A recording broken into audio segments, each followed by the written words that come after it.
Guys, nandito po tayo ngayon sa aming compound, Realesa Elaria compound. Compound kasi yung mga bahay ng magkakapatid ng father ko ay naandito. Nagpagawa rin kami ng puon na inilalabas every Holy Week. So, yung Holy Week ang nagiging banding naming magpipinsan. So, ito, this time, Webe Santo, ito yung time na nagpe-prepare kami ng mga puon. So, guys, pakita ko sa inyo kung yung preparation namin para sa Biyernes Santo. So, yan guys, for now, ito, since ang puon namin ay banal na paglilibing kay Jesus, so yan po ang ating Jesus Christ, yung ating Birheng Maria, si San Nicodemo at si San Jose Arimatea ay kasalukuyang binibihisan, and even si Mary Magdalene. Ito, mga pinsan ko yan, yung bayaw ko. So, tulong-tulong po kami every Holy Week. And kami naman, ng mga sister ko, every year kami yung nagpupunta sa Dangwa. So, ito yung mga binili natin. Meron tayong binili Casablanca. So, yun yung malalaki. Tapos, then, ito yung Easter lily natin. Ito, hindi ko alam guys kung anong pangalan. Pero ito ay paper roses. So, yan lang po yung mga, and ito rin, carnation. So, ilan lang yan sa mga binili natin. And guys, Sean, mga kaibigan natin. Ito si Sean, siya po yung nagtahi ng damit ng aming mga puon this year. So, ito pinsan ko. Siya ang chef namin for tonight. Magluluto tayo ng sopas para sa lahat. So, yan. Yan guys, ang ating preparation. Ayan. Ito, mga pinsan. And dito naman guys, meron tayong mga pamangkin, mga anak ng mga pinsan. So, tulong-tulong kami guys, every Holy Week. Hi, Joanne. Welcome to my vlog. So, yan. Ang babait ng ating mga pamangkin. Magluluto ng sopas later. At itong pinakamasipag kong pinsan, si Kanjet. So, ito yung iba. Dito tayo sa bahay ng kasin ko. So, ito, bahay din ng mga kasin ko and yung harap. And ito guys, yan. Ito yung bahay ng magkakapatid ng father ko. So, dun guys, dun sa madilema yon, makikita nyo, first cousin ko yan, dalawang yan. So, guys, yan, yung likod na yan, bakante yan.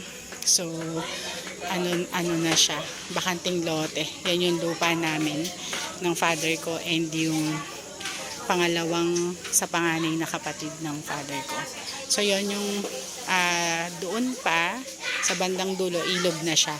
And yung may mga ilaw na nakikita nyo, liwanag, ibang barangay na po yun. So, eto, mga pamangkin na sa pinsan.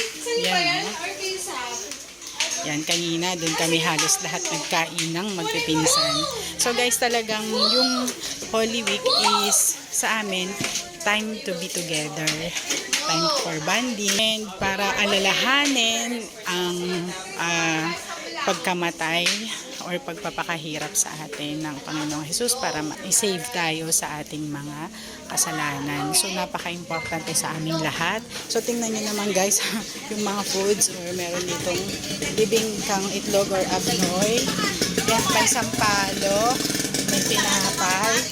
Mamaya kanina ay meron yan, kumain tayo. May mga hotdogs for kids and adults. Syempre, may hipon and ang dami guys pagkain.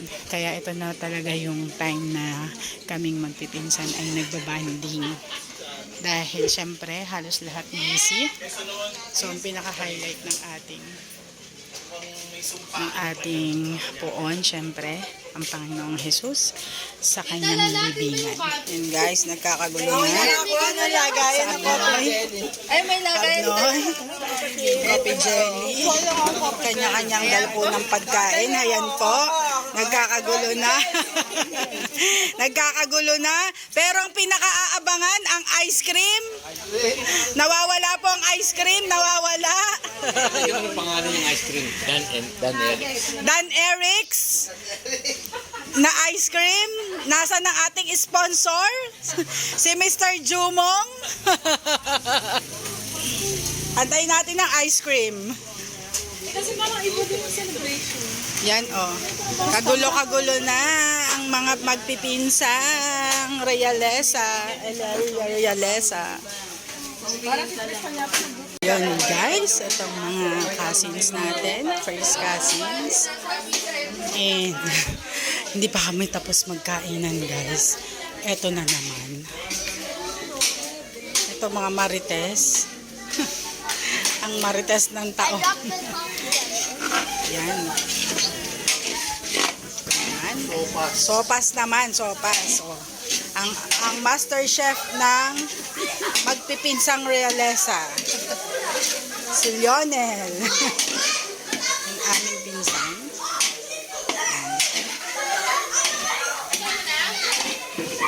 Oh, may kaldo pa. Naantay natin yung ice cream. Doon na dumating kasi kumukuha na yung pinsan namin. Ayan guys, nagkakagulo na po ang mga bata, mga pamangkin sa ice cream. Ay ang sponsor ng atin Dan Alex. Guys, nakikita nyo ngayon na tapos na yung pagbibihis sa poon. Ngayon naman, nire-ready na siya yung scenario niya for the procession ng Biyernes Santo. So, later on guys, yung mga bulaklak naman. Yan guys, prepare na rin ng mga cousins natin, yung mga flowers na ilalagay dun sa andas ng poon. Isa-isa po nilang binubuka para mas maganda siyang tingnan at mas malaki. Later on guys, darating na rin yung mangunguna sa paggagayak ng ating poon. So guys, yan na po, nakita nyo ang aming preparation na magpipinsan. Tuwing Holy Week para sa aming poon na ang banal na paglilibing, ready for procession for tomorrow. Thank you guys for staying with me sa aking vlog, and thank you always for supporting me and watching all my videos. That's it guys for my Huwebes Santo vlog. Hope to see you again next year sa Holy Week ulit sa pagsasama-sama naming muling magpipinsan. Bye guys, thank you!